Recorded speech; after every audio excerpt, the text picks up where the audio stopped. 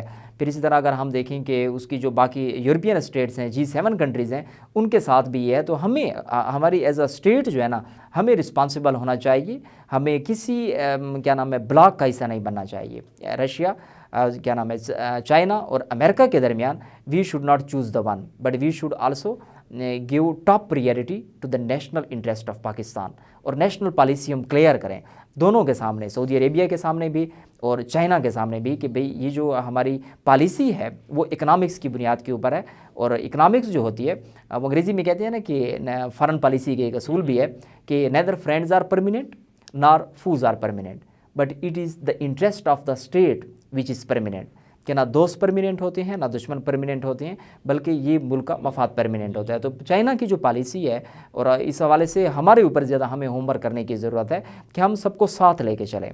جس طرح سعودی عربیہ انویسٹمنٹ یہاں پہ کرنا چاہ رہا ہے چائنا پاکستان اکنامک کوریڈور میں، اور یہ چائنا کا پروجیکٹ ہے اور 84 کنٹریز تک یہ جا رہا ہے، ابھی ہمارے لیے بہت راستے کھل گئے ہیں اس حوالے سے، کیونکہ پہلے یہ سمجھا جاتا تھا کہ سعودی عربیہ کے ریلیشن شپ امریکہ کے ساتھ بہت اسٹرانگ ہے، تو چائنا جو تھا یہ ہیزیٹینٹ تھا، اس میں ہچکچاہٹ فیل کرتا تھا کہ بھئی سعودی عربیہ یہاں پہ انویسٹمنٹ نہ کرے۔ لیکن اب جو ہے، اب ہم دیکھ رہے ہیں کہ محمد بن سلمان کے آنے سے جو فارن پالیسی تھی سعودی عربیہ کی، وہ بہت ڈائیورسیفائی ہو گئی، انہوں نے بہت پھیلا دی ہے، تو اب وہ آلریڈی چائنا کے ساتھ بہت زیادہ ٹریڈ ڈیل کر چکا ہے، اور وہاں پہ بھی بہت سارے آئل اینڈ گیس کی ریفائنریز لگا چکا ہے، تو پاکستان بھی اسی بلاک کا حصہ بنے، لیکن انٹائرلی ڈیپینڈنٹ پھر بھی اس کے اوپر نہ ہو۔ پھر بھی یورپ کے ساتھ، ورلڈ بینک کے ساتھ، IMF کے ساتھ ہماری بہت زیادہ ڈیپینڈنسی ہے، تو ہم دونوں کو ساتھ لے کے چلیں۔ It is you can say that imperative for us to choose you can say that balanced way to produce best results. کیونکہ سر محمد بن سلمان کا آپ نے ذکر کیا، تو محمد بن سلمان کا جو دورہ ہے پاکستان ہے وہ آج کل سرخیوں کی زینت بنا ہوا ہے، تو آپ کے نزدیک محمد بن سلمان کا جو دورہ ہے اس سے ہمیں پاکستان کو کیا فوائد ہو سکتے ہیں؟ جی، اس میں بڑا اہم کویسچن کیا آپ نے، ہاں، کہ محمد بن سلمان بھی تو انٹرنیشنل میڈیا نے بھی اس چیز کو تصدیق کر دی ہے، اور سعودی حکومت نے بھی، کہ معاہدہ ہونے وہ وزٹ کرنے والے ہیں، پاکستان کا دورہ کریں گے، تو اس میں بڑی بڑی چیزیں سمجھنے کی یہ ہیں کہ وہ دو کام کرے گا یہاں پہ، ایک ڈیولپمنٹل پروجیکٹس دے گا ہمیں، اور دوسرا انویسٹمنٹ کرے گا۔ ڈیولپمنٹل میں کیا ہوگا؟ ڈیولپمنٹل میں وہ ہمیں ایک تو 4 بلین ایڈ بھی ہمیں دے گا، $4 billion. This is a good news for Pakistanis, ہماری معیشت کے لیے بھی بہت بیسٹ ہے کہ $4 بلین کی جو ایڈ ہے وہ ہمیں دے گا۔ اس کے علاوہ وہ $500 ملین دے گا پاکستان کو، جس سے اسلام آباد میں ایک بڑا ہاسپٹل بنے گا محمد بن سلمان کے نام سے۔ پھر $50 ملین کا جو اپنا موٹر وے ہے نوشہرہ کا، یہ کمپلیٹ کرائے گا، اور $70 ملین کا کراچی کی جو یونیورسٹی ہے، university of science and engineering, اس میں ایک بہت بڑا پارک بنے گا۔ یہ تو ہمارے ڈیولپمنٹل پروجیکٹس ہو گئی ہیں۔ اس کے علاوہ وہ جو انویسٹمنٹ کرے گا وہ آئل ریفائنریز میں کرے گا، اور in case if he succeeded, اللہ کرے وہ کامیاب ہو جائے اس پروجیکٹ میں، تو اگر اس میں کامیاب ہو گیا تو پاکستان جو ہے آئل کے حوالے سے سیلف سفیشینٹ ہو جائے گا، ہم خود کفیل ہوں گے، پھر ہمیں باہر سے آئل امپورٹ نہیں کرنا پڑے گا۔ اور میرے خیال میں یہ ہماری پاکستان کی تاریخ میں ایک بہت ہی اچھا انیشیٹو ہے، کیونکہ ہمارے عام طور پہ جو ریلیشنز ہوتے ہیں سعودی عربیہ کے ساتھ، تو وہ ہوتی ہیں ملٹری بیسڈ، زیادہ تر ملٹری ٹو ملٹری افیئرز ہوتے ہیں ہمارے، سویلین اس طرح انویسٹمنٹ جو ہے یہ نہیں ہوئی، تو I think this is one of the best initiative. بالکل ایسے ہے، کیونکہ آئل کے حوالے سے تو پاکستان میں آئے دن مسائل چلتے ہی رہتے ہیں، کبھی قیمتیں آسمان کو چھو رہی ہوتی ہیں، کبھی کیا، اور سب سے بڑھ کے مہنگائی کی اصل وجہ بھی میرے نزدیک یہ تیل کی قیمتیں ہی ہیں۔ تو سر بہت شکریہ، آپ نے اپنے قیمتی وقت ہمیں دیا۔ ناظرین، پروگرام آپ نے دیکھا، پروگرام آپ کو کیسا لگا؟ اپنی رائے ضرور لگا کیجیے گا۔ اپنے میزبان حیدر اسلام آبادی کو دیجیے اجازت، ملتے ہیں اگلے پروگرام میں، تب تک کے لیے اللہ حافظ۔